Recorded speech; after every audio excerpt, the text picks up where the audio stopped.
Hi everybody, I'm Bree the Plant Lady, checking in with part 2 of my post-hurricane late September weekly garden tour. I am strategically standing here at the fence line because I had a pretty amazing discovery the other day that I wanted to share with all of you. But first, before we get to that, I just want to show off the beautiful turmeric flower that continues to just blow my mind and make me want to plant everything that I can buy from the grocery store produce section. But this discovery, it's so funny. I don't know how I missed it all this time. and everyone I show has the same reaction, so hopefully you will too. All right, let me turn the camera around. All right, so you see very healthy squash, unidentified. I think it's Cushaw. And then, I was poking around just to see if there were any fruits, and then all of a sudden I saw it, and then I can't unsee it. I feel like yeah, look at it. Look at it. I need to get a scale. Like, I don't actually own a scale, but I want to know how much it weighs because it's so enormous. I definitely would never do this on purpose, but now that it's here and it's already this size, I'm not harvesting it. I want to see how much bigger it'll get, what it'll do. It'll be a great source for seeds. I just cannot believe that I didn't notice it until just a few days ago. And I do keep poking around because there's tons of flowers, and fall is when this really starts to set like a ton of fruit. And I'm not seeing any, but like that doesn't mean that they aren't here. The leaves are doing a really good job of extending this bed edge, which is really what I wanted after the trench got built. And of course the trench is completely filled with water. It's super dangerous. And then over here, I thought this was Seminole pumpkin, but I've harvested several fruits from this, and it's definitely Cushaw squash. So that makes me confused. I don't know what I have. Thing is, when we sowed the seeds for these squash, the school group used really pretty markers, and as soon as they got watered in, the writing washed off. So I don't know what they sowed. I probably had 15 different varieties of squash, and many of which I don't know the names of because I compulsively buy seed. Obviously, you know this already. But yeah, it's delicious. I've been making ratatouille out of it, and it's great. But I'm also standing over here trying to see if there's any fruit that I've missed. I don't see any, but again, that doesn't really mean anything. And I wanted to show you, I got the greenhouse all cleaned up.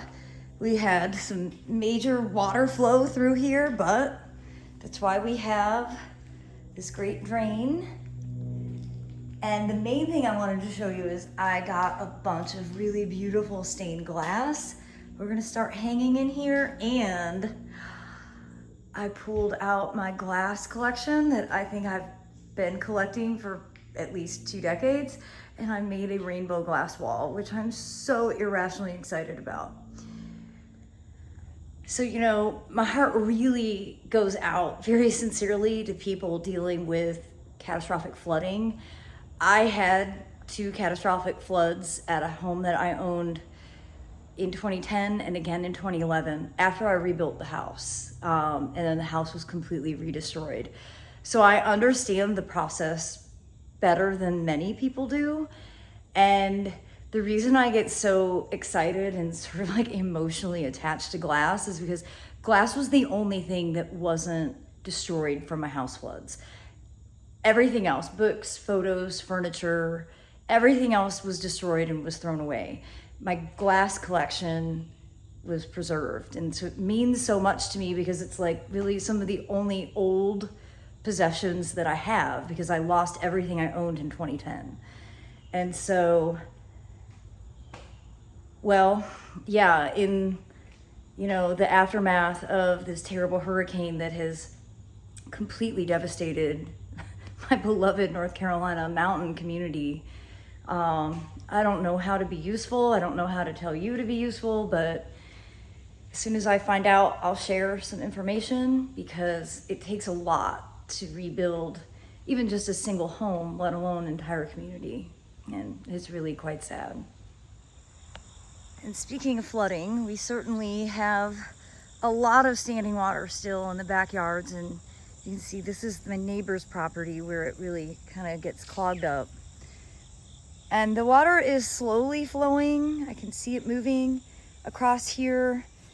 And I am gonna plan to have gravel put across here, but I think more importantly, we need to dig somewhat of a trench that will allow the water to flow a little more effectively through here.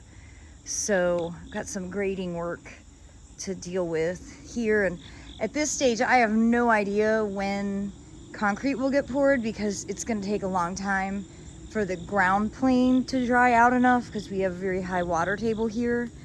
So yeah, like French drains don't work when you live with a high water table, and this is just sort of an example. It's pretty amazing. But our berm planting looks great.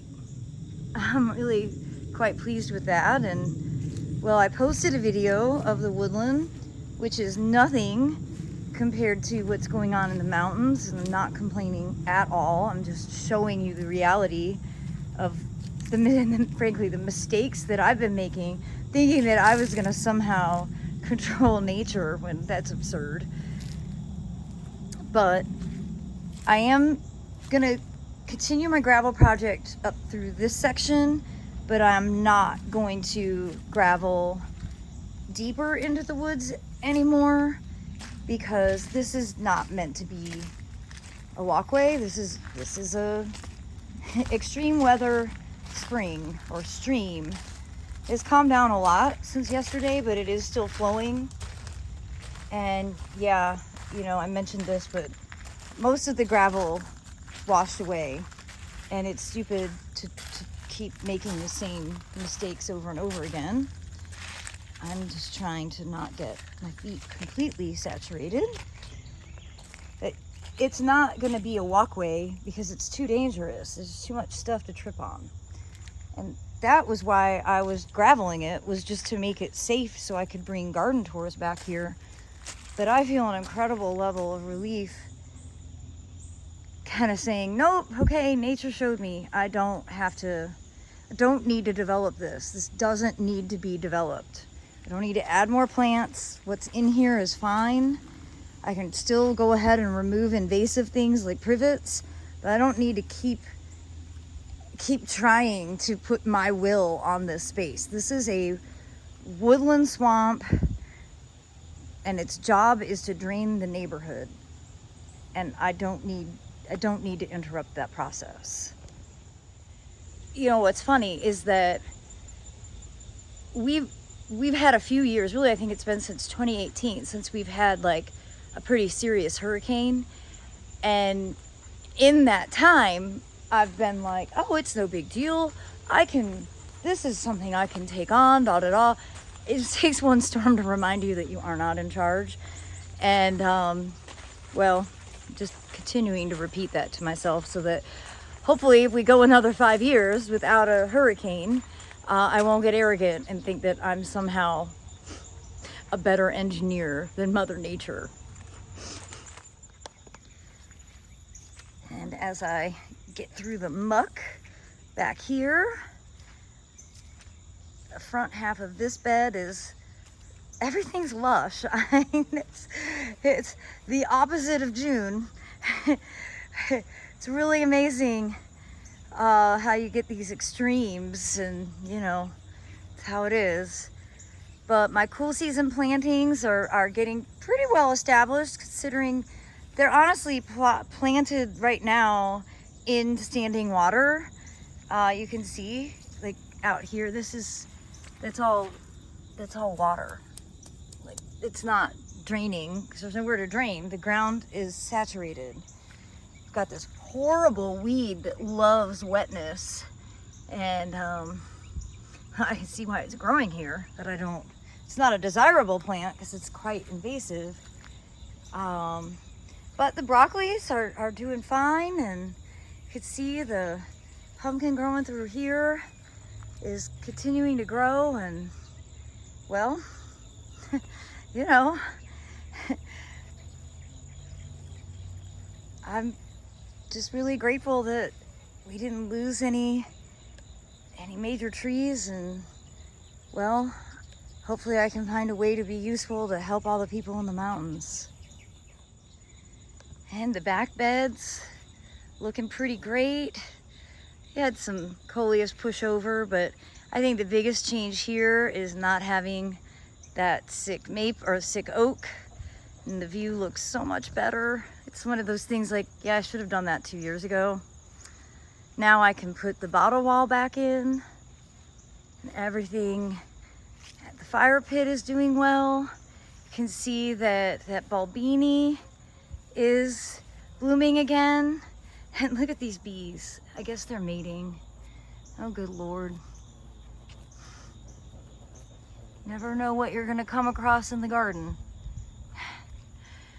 And harvesting lots of tomatoes still, which always brings me an incredible amount of happiness. And of course the mangave flowers growing up to the sky, the sorghum starting to seed. I've been harvesting figs. It sounds like a fairy tale, as it is. And then everything here at the greenhouse is doing very well. The chayote squash, I noticed, is just now starting to set fruits. I noticed one that I could actually reach. Look at how cute they are when they're little babies. And given how enormous this is, I'm gonna have a good harvest this fall. Usually they are really just starting to take off right when we get a hard frost. So that's sort of the essence of the Carolina climate. But lots of flowers. You see different pollinators on those blooms. There's a wasp. There's some bees. So it's a really important plant for many different reasons, but it's a delicious fruit that I really enjoy eating. And over here, the peppers are rocking and rolling. It's gonna be a great pepper harvest. I'm waiting for these to turn. These will turn orange. The banana peppers are doing super well. You can see lots and lots of peppers. And I mentioned putting the bottle wall back in. Here's all the bottles from that bottle wall that I removed for the arborists so that they wouldn't have broken glass all over the place. Well, everyone, I'm wishing you all the very best. I hope that you're all safe. You did not suffer incredible damage, and for those of you who did, please reach out to me and let me know how I can be of assistance to help you, because it's a really terrible feeling not knowing how to be constructive. And as always, thanks so much for watching, everybody. Happy gardening. I'll catch up with you next week as we start October.